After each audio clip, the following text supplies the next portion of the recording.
All right, man, peace. So it seems as if that situation in Minnesota between Tom Thibodeau, Karl Anthony Towns, and Jimmy Butler is going to become so untenable that I believe that the Minnesota front office may have to make that trade maybe even before the season begins. I think that they're going to try to wait out this entire Jimmy Butler situation to see how good of a season that they can have. But the constant back and forth sniping between the two stars, I think it's just going to become so pernicious to their overall team dynamic that it's just not going to work out in the long run. To be quite frank, I thought they had a bad mix last season. When we look at how the modern NBA game is played, they really had no long-range pure shooters. Most of their top players are mid-range shooters. The offense always looked clogged. And I also believe that Jimmy Butler is tired of the rather laissez-faire approach to the game that he believes Karl Anthony Towns has. But we'll see what happens.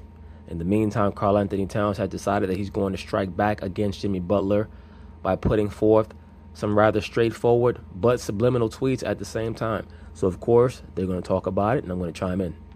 In the meantime, Karl Anthony Towns has posted some interesting tweets lately. One said, quote, "Let your values speak for yourself." So either that's a successor he's poster or he's trying to tell you something. The other one was, "Never interrupt your enemy when he is making a mistake."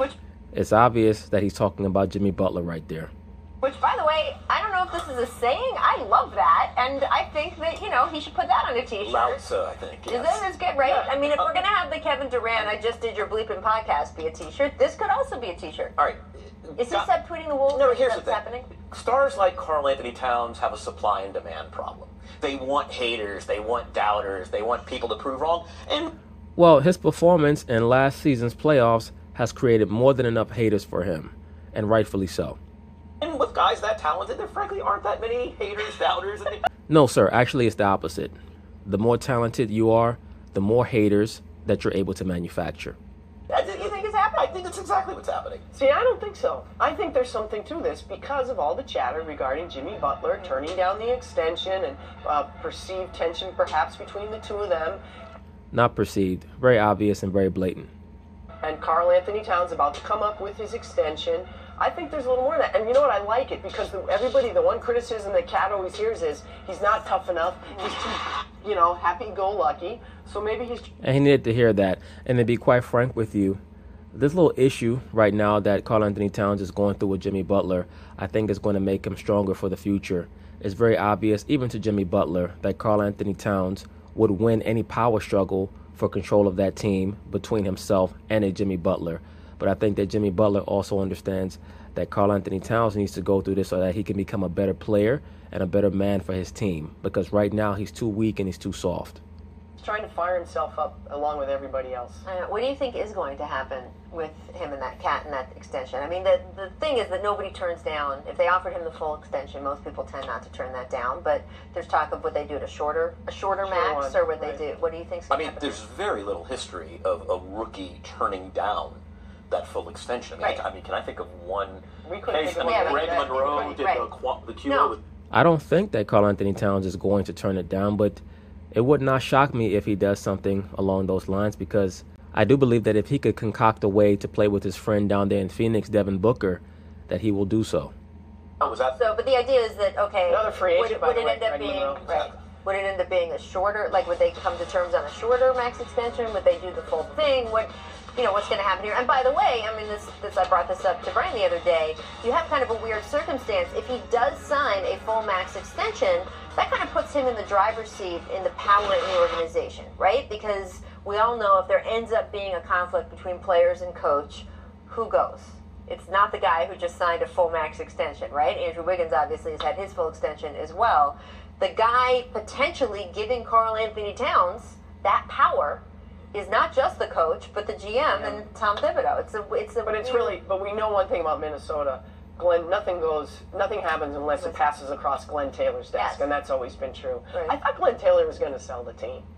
Don't we hear this over and over and over and over again? Years, and we know some of the names of the people circling. Right. Well, remember, Kevin Garnett was going to be a part owner with Flip, and that, I don't know. But it's interesting. I think at the end of the day, the Wolves aren't going to hit their ceiling unless Karl Anthony Towns is a mega max superstar. Absolutely, sir.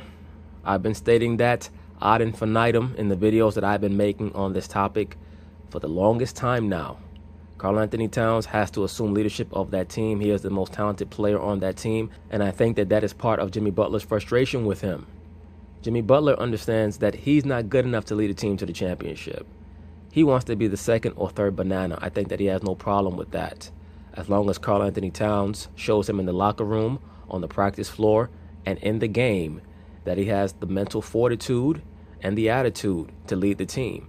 Because if he doesn't show that, Jimmy Butler is going to show that. Jimmy Butler has an alpha male personality. He just does not have alpha male talent. Star. I mean, that's the standard. I mean, Jimmy can come back. He may not come back. He's a great player. This only happens. They're only playing Memorial Day basketball in Minnesota if Towns becomes who we think Towns can be. I agree. They also need better play at the point guard position. Jeff Teague has been a huge disappointment. And he's 21 years old, right, people. He's so young. Can we just give the kid a chance? Absolutely. 21 years and old. you can look at the system he's playing in too. Remember those chirps at the end of the regular season? He's like, I'm just going and standing in the corner where I'm told. I kind of have to see. That's his way of saying that the offensive game plan sucks, which I could have told you. I could have told you that Tom Thibodeau has no idea what he's doing on offense. See how that all plays out. He's 21 years old. Please. We'll see. I'll max him on my team right now. Ooh, I like that. I bet you would with your old ass. Like that. I also like that Jackie has the money to do that, which means I will be talking to her for some salary advice during the break. But anyway, that's pretty much it on the Karl Anthony Towns, Jimmy Butler issue. I think that this will become a bigger issue as Jimmy Butler tries to force Karl Anthony Towns to become a man. I feel like Jimmy Butler thinks that he has nothing to lose because he wants to go to the Knicks after this season anyway and try to join his homeboy Kyrie and maybe even his other homeboy Kevin Durant. We'll see. But I also think that on his way out, he's going to try to do Minnesota and Karl Anthony Towns a favor by forcing Karl Anthony Towns to become a man, at least in NBA terms. But anyway, peace.